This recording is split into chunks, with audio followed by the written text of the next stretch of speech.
Mari kita bersatu di dalam doa. Bapa dalam sorga, kami datang dengan segala kerendahan hati, membuka hati dan pikiran kami untuk kebenaran firman-Mu.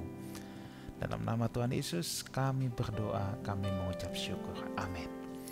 Saudaraku, kembali lagi di live study, sebab orang yang berhenti belajar, berhenti bertumbuh. Saudaraku, Injil Lukas ini sangat lengkap untuk mengisahkan kisah kelahiran baik Yohanes Pembaptis maupun Tuhan Yesus. Jadi kalau Injil Lukas dibuka tentang pemberitahuan tentang kelahiran Yohanes Pembaptis, di sini juga Injil Lukas menceritakan pemberitahuan tentang kelahiran Yesus. Bahkan nanti di ayat-ayat yang kita akan pelajari di live study berikutnya, bahkan di Injil Lukas ini diceritakan apa hubungan Yesus dengan Yohanes Pembaptis. Nah, tapi saudaraku ya, ada satu hal yang sangat menarik di Injil Lukas ini ya, khususnya di ayat yang ke-26. Sebab ayat 27 sampai 38 ini sebenarnya pengulangan dari apa yang ditulis di Matius 1 ya. Matius 1 ayat 18 ini sebenarnya hanyalah pengulangan dari Matius 1 ayat 18 dan seterusnya. Itu kisah Maria didatangi malaikat. Tapi ada satu ayat di Injil Lukas 1 ayat 26. Saya mau saudara perhatikan ini. Dalam bulan yang ke-6. Perhatikan nih. Dalam bulan yang ke-6, Allah menyuruh malaikat Gabriel pergi ke sebuah kota di Galilea bernama Nazaret. Cukup, kita pause dulu. Ini penting saudara. Di pertemuan pertama tentang Injil Lukas, saya sudah katakan Theophilus kemungkinan bukan orang Yahudi. Ya, ini adalah salah satu pendukungnya di mana dijelaskan di mana sih letaknya Nazaret. Kalau dia orang Yahudi, Lukas udah nggak perlu jelasin detail lagi tentang geografi letak Nazaret. Tetapi ada yang lebih penting dari hal itu saudara, yang lebih menarik maksud saya. Dalam bulan yang ke-6, ini kunci. Nah saudaraku, kenapa saya katakan ini kunci? Saya harus mengaku nih saudara ya, saya pun termasuk salah satu orang yang menurut saya telah mengajarkan hal yang kurang tepat. Ini tidak menyesatkan ya, tetapi kurang tepat. Kenapa? Selalu saya mempropagandakan bahwa Natal itu bukan bulan Desember. Selalu saya katakan, oh Natal itu bukan bulan Desember, kelahiran Tuhan Yesus mungkin Oktober. Argumennya adalah Desember itu musim dingin, gembala tidak mungkin ada di padang. Nah saudaraku, sekarang saya harus dengan kerendahan hati mohon maaf dan saya mau meralat apa yang seringkali saya ucapkan dan apa yang seringkali saya katakan di waktu-waktu yang sebelumnya. Memang ada banyak perdebatan tentang kapan Tuhan Yesus lahir saudaraku ya. Ada yang berkata, Pastor, nggak boleh itu 25 November, itu kan perayaan untuk dewa matahari. Ada yang bilang dewa Saturnus, dewa ini, dewa itu. Itu kan dari budaya kafir yang diadopsi. Wah saudara, saya dulu juga berpikir seperti itu. Sampai saya diskusi dengan banyak orang dan coba meneliti kenapa sih sampai begitu. Rupanya memang tidak ada bukti kuat bahwa 25 Desember itu perayaan dewa matahari. Ini kan baru dipopulerkan di tahun 17-an. Oleh teolog siapa gitu namanya, saya lupa ya. Tetapi stop dengan perdebatan itu, saya mau memberikan argumen dari apa yang ditulis di Injil Lukas saja dulu. Sekarang saya harus katakan bahwa memang kita tidak tahu kapan tanggal persis Tuhan Yesus lahir. Kalau pandangan yang umum ada yang bilang Januari atau Desember ya, Januari atau Desember. Tapi Kalau gereja ortodoks biasanya bilang 6 atau 7 Januari. Ya, mereka punya argumen sendiri. Tapi cukup dekat dengan akhir Desember. Ya, cukup dekat. Tapi kalau saya berpendapat, saya stick sekarang pada bulan Desember. Kenapa alasannya? Kan musim dingin, oke? Tapi Bethlehem itu bukan kota yang turun salju. Dua, alasan yang kedua, selain bukan kota turun salju, bagaimanapun para gembala itu harus ada di Migdal Eder namanya. Ya. Kenapa? Sebab itu akan perayaan Paskah juga. Domba diperlukan, bagaimanapun mereka tetap harus mempersiapkan domba untuk perayaan Paskah. Jadi nggak mau tahu musim apapun, mereka tetap harus kerja, harus tetap merawat domba, harus tetap memelihara domba. Sebab tetap diperlukan domba untuk korban Paskah, saudara. Nah, tetapi ada hal yang menarik di sini, saudaraku. Kenapa saya katakan perhatikan kata dalam bulan yang ke-6. Nah, saudaraku, tahun baru Yahudi. Perhatikan nih, tahun baru Yahudi itu bukan seperti kita 1 Januari. Ini kan penanggalan Masehi. Berapa abad setelah Tuhan Yesus lahir. Kalau sistem kalender Yahudi, tahun baru itu bulan September. Jadi kalau dibilang bulan ke-6, itu bukan kayak kita Januari, Februari, Maret, April, Mei, Juni. Enggak. Kalau kalender Yahudi dikatakan bulan yang ke-6, ya, bulan yang ke-6, maka itu akan jatuh pada Oktober, November, Desember, Januari, Februari, Maret. Bulan ke-6-nya tuh Maret, saudara. Nah, jadi ketika Gabriel mendatangi Maria, itu terjadi pada bulan Maret kira-kira. Seandainya saat itu juga bulan Maret, dan saya percaya ini ditulis bulan ke-6, berarti sekitar Maret. Ya, sekitar bulan Maret. Maka kalau Maria hamil 9 bulan, kan hamil 9 bulan. April, Mei, Juni, Juli, Agustus, September, Oktober, November, Desember. Maka benarlah Yesus lahir pada bulan Desember. Maka saya katakan ini sangat penting. Di bulan ke-6 Allah menyuruh malaikat Gabriel dikasih tahu hamil, melahirkan 9 bulan kemudian, Desember. Tapi kenapa mesti tanggal 25? Nah, apakah ini adopsi dari perayaan Dewa Matahari atau lain sebagainya? Tidak. Saya harus katakan lagi, tidak. Ini bukan adopsi. Rupanya sejak gereja mula-mula itu sudah ada, saudara, perayaan ini. Natal dianggap sejak abad pertama, ya, itu sudah ada perayaan Natal dianggap 25 Desember. Nah, sebenarnya itu mengambil dari apa? Kenapa? Itu punya dasar, saudara. Ya. Kalau saudara lihat di Yohanes 10 ayat 22, saudara, ya. Yohanes 10 ayat 22, kita loncat sedikit ke sini. Tidak lama kemudian tibalah hari raya pentahbisan Bait Allah di Yerusalem. Ketika itu musim dingin, karena memang bulan Desember. Inilah Hanukkah, saudara. Inilah Hanukkah, hari raya pentahbisan Bait Allah. Biasanya ketika di pentahbisan Bait Allah itu semuanya terang. Di Hanukkah itu terang, semuanya terang, jalan-jalan terang, apa terang. Jadi kalau pada saat Natal diidentikan dengan banyak terang, lampu terang, pohon terang, semua terang, itu memang melambangkan terang dunia telah datang. Jadi kenapa jemaat mula-mula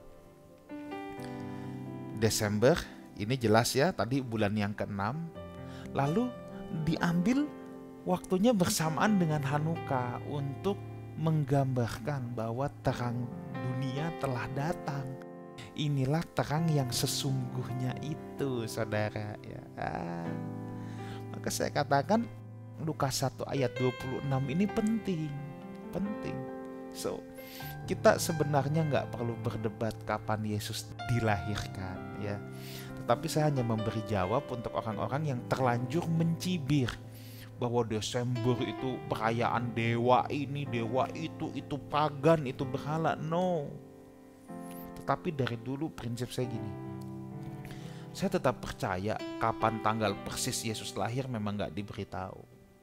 Karena itu gak terlalu penting juga, saudara. Yesus bukan bayi kecil yang mau dirayain ulang tahunnya setiap tahun, happy birthday Yesus, kan enggak. Terus kita kasih kado ke siapa lagi? Tapi kalau kematiannya sangat penting, sebab itu tanda dia taat, dia mengalahkan maut, jelas itu penting. Maka harus tertulis dengan jelas kapan dia mati, kapan dia bangkit. Tapi kalau kelahiran itu gak penting. Penting dalam arti yes, dia datang ke bumi ini, tapi soal persisnya kapan gak terlalu penting. Sebab yang Yesus mau lahir sebenarnya adalah dalam hidup kita. Nah itu dia. Yang paling penting Yesus lahir dalam hidup kita. Itu yang paling penting. Percuma kita tahu Yesus lahirnya kapan. Terus mau apa kita kalau udah tahu, mau rayain? Rayainnya gimana? Panggil badut? Kan enggak juga. Sangat ironi kalau kita sibuk memperdebatkan kapan Yesus lahir, perayaan Yesus lahir, tapi Yesus nggak pernah lahir dalam hidup kita. Ini yang paling repot, ini yang paling masalah. Yang paling penting Yesus lahir dalam hidup kita, saudara. Nah, saudaraku, lagi pula juga Natal ini bagi saya momen yang sangat baik. Kenapa? Gereja paling rame pas Natal. Percayalah, itu lebih rame dari Jumat Agung, lebih rame dari Paskah. Gereja paling rame itu pada saat Natal. Pada saat Natal gereja paling rame. Nah, buat saya itulah kesempatan memberitakan Injil. Karena pada saat Natal orang biasa bawa temennya yang jarang ke gereja, ya. Kristen sih, tapi Kristennya KTP, datang cuman Natal Paskah, maka Kristen Natal Paskah. Kalau cuma setahun sekali pasti Natal, bukan Paskah. Bahkan seringkali ada orang-orang yang juga nggak Kristen, yang nggak kenal siapa Tuhan Yesus, ya udah deh ikut ke gereja Natal. Soalnya perayaan Natal biasanya ada makanan, ya kan 1001 macam alasan orang datang. Yang nggak enak lah sama temen lah, namanya juga dia Natalan, ini hari raya besarnya. It's okay. Buat saya itu kesempatan saya memperkenalkan, memberitakan Yesus kepada dunia ini. So, kita hentikan perdebatan kapan Yesus dilahirkan. Saya hanya menjelaskan kalau dari Lukas 1 ayat 26, sekarang saya percaya, yes, Yesus lahir bulan 12. Tapi kalau ada orang mau bilang bulan 3, bulan 4, terserah. Yang paling penting, Yesus lahir dalam hidup kita, jadikan kesempatan Natal sebagai momen untuk kita memberitakan Injil. Jangan begitu alerginya sampai enggak boleh rayain Natal. Buat saya perayaannya memang gak penting. Yang penting Injil diberitakan. Itu yang paling penting dari Natal yang setiap tahun. Oke, kita teruskan ya. Ayat 27, kepada seorang perawan yang bertunangan dengan seorang bernama Yusuf dari keluarga Daud. Nama perawan itu adalah Maria. Jelas. Seperti dulu kita udah bahas bahwa kenapa perlu ditegaskan perawan. Ya. Yang pertama bahwa benar bayi Yesus itu adalah dari Roh Kudus. Tapi itu hanya terjadi satu kali. Jangan ada yang coba-coba tiba-tiba hamil bilang aku dihamili Roh Kudus. Bohong, gak ada lagi. Yang kedua, ini juga mengindikasikan mereka betul-betul menjaga kesucian. Hari-hari ini kesucian sudah dianggap hal yang tidak penting lagi. Orang hamil di luar nikah, free sex, seks bebas dianggap hal yang lazim. Bahkan saya banyak ketemu dengan orang yang dari pacaran juga udah seks bebas. Katanya test drive dulu dong. Loh, emang mobil kok pakai test drive sih? Tapi lihat orang yang dipakai Tuhan. Kalau kita belajar minggu lalu, Yohanes Pembaptis menjaga hidupnya. Ini Maria Yusuf, orang yang menjaga hidupnya. Orang yang berkenan di hadapan Tuhan, orang yang dipakai Tuhan luar biasa. Pasti orang-orang yang serius menjaga hidupnya. Ya, kita teruskan. Ketika malaikat itu masuk ke rumah Maria, ia berkata, "Salam, hai engkau yang dikaruniai, Tuhan menyertai engkau."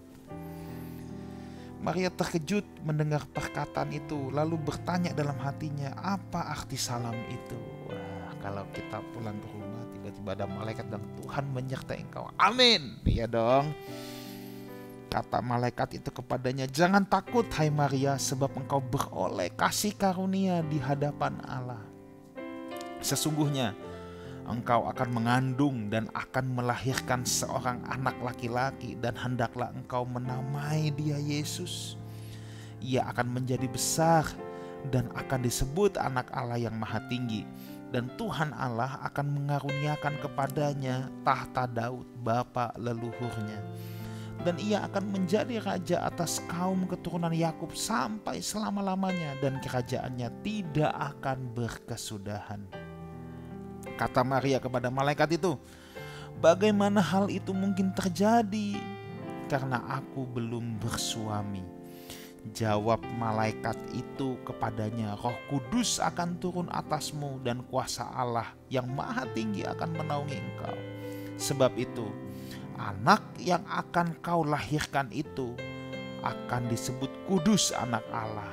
Dan sesungguhnya Elisabet sanakmu itu, ia pun sedang mengandung seorang anak laki-laki pada hari tuanya. Dan inilah bulan yang ke-6 bagi dia, yang disebut mandul itu.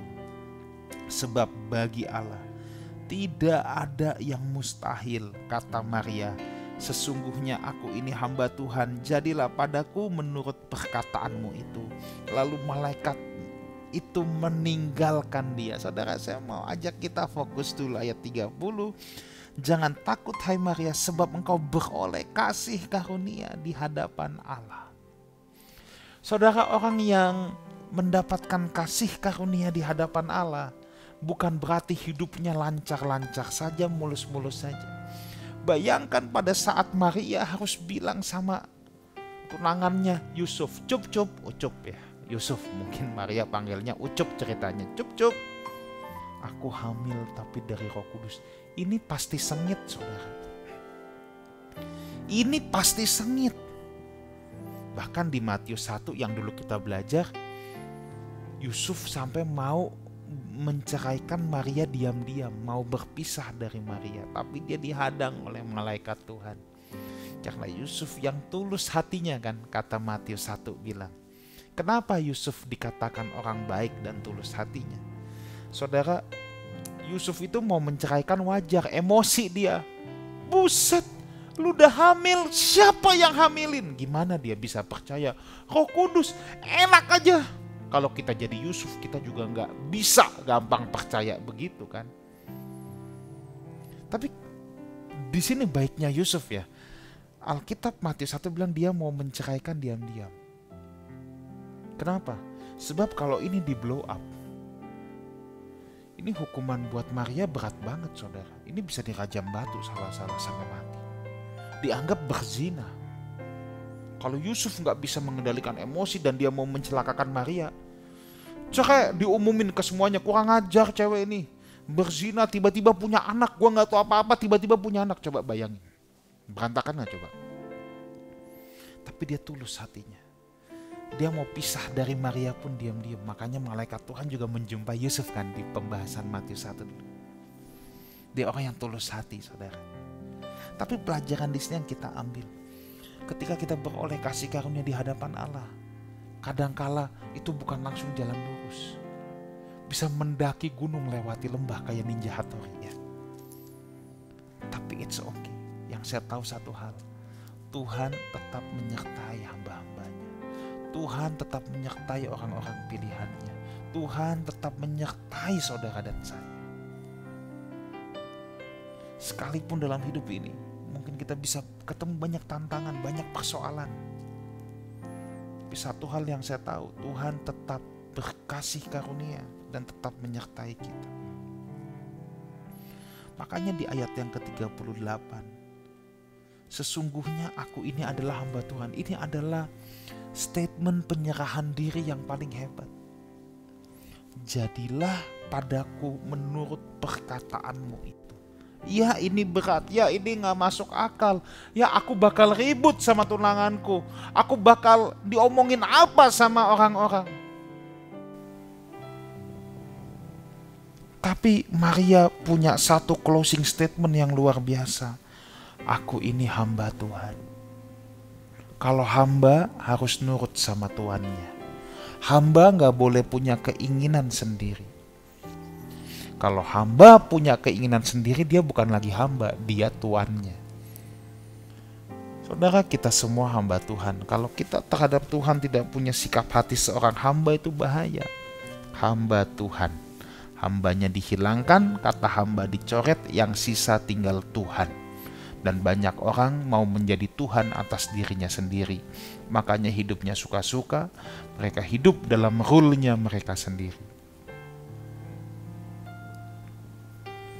Sesungguhnya aku ini adalah hamba Tuhan. Jadilah padaku menurut perkataanmu itu. Ciri seseorang yang adalah hamba Tuhan adalah tunduk total pada rencana dan kehendak Tuhan. Makanya dikatakan, jadilah padaku menurut perkataanmu itu. Menyerah di hadapan Tuhan, mengikuti apa yang jadi maunya Tuhan. Bukan maunya kita lagi yang paling penting, tapi maunya Tuhan gimana sekarang. Ini ciri-ciri hamba Tuhan. Boleh sulit, boleh susah, tapi kita harus punya mentalitas hamba ini dan berserah pada pengaturan Tuhan. Ayat 37 dikatakan, sebab bagi Allah tidak ada yang mustahil. Allah tidak pernah gagal untuk menggenapi rencananya dalam hidup kita. Selama kita mau taat, selama kita mau menjaga hidup kita, selama kita mau menyerah di hadapan Tuhan, Tuhan tidak pernah gagal dan Tuhan tidak pernah menyerah untuk menggenapi rencananya dalam hidup saudara dan saya. Keadaan boleh kelihatan sulit, kondisi boleh kelihatan mustahil, tapi saya percaya Dia Alfa dan Omega, yang awal dan yang akhir. Dia yang menuliskan sejarah hidup kita. Dia yang menenun kita sejak dari dalam kandungan. Dia yang akan menyertai saudara dan saya. Tuhan Yesus menyertai kita semua. Haleluya. Bapa dalam surga, terima kasih untuk kebenaran, kekuatan yang Kau berikan pada kesempatan ini. Dalam nama Tuhan Yesus kami berdoa, kami mengucap syukur. Amin. Saudaraku, jangan lupa follow dan subscribe Instagram Lifehouse Community. Ada renungan harian, khotbah-khotbah yang sangat memberkati saudara semua. Dan juga YouTube Lifehouse Music, ada pujian penyembahan yang saudara akan sangat diberkati. Ibadah offline kita di Wang Plaza lantai 2 di Kedoya, itu adanya di Jalan Panjang seberang Sunrise Garden dekat Taman Ratus itu, lantai 2 jam 9 dan jam 11. Ada 2 ibadah, jam 9 pagi dan jam 11 pagi. Tuhan Yesus menyertai kita semua. Sampai jumpa di live study, sebab orang yang berhenti belajar berhenti bertumbuh. God bless you all.